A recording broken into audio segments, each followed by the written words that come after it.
नमस्कार दोस्तों, नाम है मेरा ऋषभ सिंह और स्वागत है आपका हमारी टेल्स ऑफ हिस्ट्री सीरीज में, जहां हम भारत में इंपॉर्टेंट गवर्नर जनरल्स और वॉइस रॉयस के सिग्निफिकेंट इवेंट्स को देख रहे हैं। और आज हम समझेंगे पूरी कहानी लॉर्ड वेवल की। वेवल, इनका टेन्योर था साल 1944 से 1947 तक और इनके टेन्योर के सिग्निफिकेंट इवेंट्स में हम CR फॉर्मूला, वेवल प्लान और कैबिनेट मिशन को कवर कर चुके हैं। और आज हम समझेंगे पूरी कहानी डायरेक्ट एक्शन डे की। अगर आपको अपनी पढ़ाई से रिलेटेड कोई भी डाउट हो तो आप मुझसे मेरे इंस्टाग्राम पे जुड़ सकते हो, जिसकी आईडी आपको स्क्रीन पे दिख रही होगी। चलिए फिर समझते हैं डायरेक्ट एक्शन डे को। 16 अगस्त 1946 ये वो दिन है जो भारत का कोई भी नागरिक याद नहीं रखना चाहेगा। ये वो तारीख है जब इंडिया की हिस्ट्री के सबसे बड़े कम्युनल रॉइट्स हुए। पर ये रॉइट्स हुए क्यों, बैकग्राउंड क्या था, आइए देखते हैं। 1940 मुस्लिम लीग लाहौर रेजोल्यूशन पास करता है, जहां पे वो पाकिस्तान बनाने की डिमांड रखते हैं, यानी कि इंडिया के एरियाज को तोड़कर एक नया देश। उसके बाद जनवरी 1946 में कॉन्स्टिट्यूएंट इलेक्शंस होते हैं, जहां पे मुस्लिम लीग पाकिस्तान के नाम पे वोट मांग रही थी और इंडियन नेशनल कांग्रेस का वोट पिच था अखंड भारत, यूनाइटेड इंडिया। अब इन इलेक्शंस में 492 सीट्स रिजर्व थी फॉर मुस्लिम्स और जिसमें 429 सीट्स पे मुस्लिम लीग जीतती है।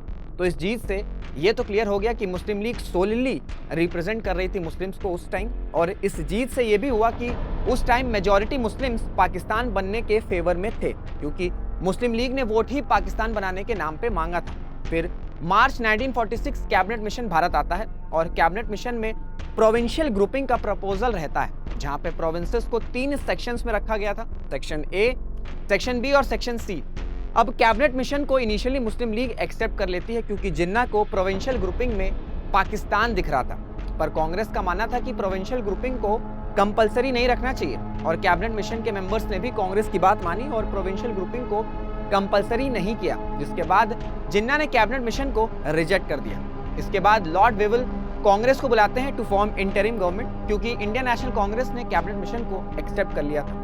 अब जैसे ही वेवल कांग्रेस को बुलाते हैं to form the interim government, Jinnah ये बयान देने लगते हैं कि ब्रिटिशर्स और कांग्रेस मिलकर मुस्लिम्स को सप्रेस कर रहे हैं। और जिसके बाद जिन्ना अनाउंस करते हैं 16 अगस्त 1946 would be direct action day. और डायरेक्ट एक्शन अनाउंस करने का ऑब्जेक्टिव जिन्ना ये बताते हैं कि ब्रिटिशर्स और इंडियन नेशनल कांग्रेस को ये दिखाना है कि मुस्लिम लीग और उनके मुस्लिम सपोर्टर्स पाकिस्तान बनाने के लिए क्या क्या कर सकते हैं। जिन्ना बोलते हैं कि अगर हमको पाकिस्तान नहीं मिला तो तैयार रहिएगा for direct action. The star of India उस टाइम का कलकत्ता का सबसे बड़ा मुस्लिम न्यूज़पेपर था, जहां पे पूरी डिटेल बताई गई थी कि कब कैसे डायरेक्ट एक्शन को इम्प्लीमेंट करना है। और फिर आती है तारीख 16 अगस्त 1946। कलकत्ता में सुबह से ही माहौल टेंस था, दुकानें बंद कर दी गई थी, पत्थरबाजी शुरू हो चुकी थी। मुस्लिम लीग के वॉलंटियर्स जगह जगह जाकर लोगों को डायरेक्ट एक्शन के बारे में बता रहे थे और प्रोवोक भी कर रहे थे साथ ही साथ में। और देखते ही देखते दोपहर तक कम्युनल राइट्स स्टार्ट हो जाते हैं और सबसे ज्यादा इम्पैक्ट इसका हिंदू मेजॉरिटी एरियाज में देखा गया कलकत्ता के। और 72 घंटों के अंदर अंदर 6000 लोगों की जानें गई, 20,000 से ज्यादा लोग घायल हुए और लाखों लोगों को अपना घर छोड़कर भागना पड़ा। अब आपके मन में एक सवाल आ रहा होगा कि इतने बड़े दंगे हो रहे थे तो पुलिस कहाँ थी।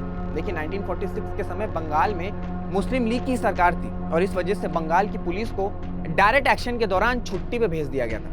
16 अगस्त 1946 से जो डायरेक्ट एक्शन स्टार्ट हुआ था वो रुकने का नाम नहीं ले रहा था और 21 अगस्त 1946 को बंगाल में वॉइस रॉय रूल इम्पोज होता है और 5-6 दिन के कम्युनल रॉइट्स को किसी तरह बंगाल में रोका जाता है। हालांकि बंगाल के बाद इस तरह के रॉइट्स और भी जगह होना स्टार्ट हो गए थे। तो ये थी पूरी कहानी डायरेक्ट एक्शन डे की।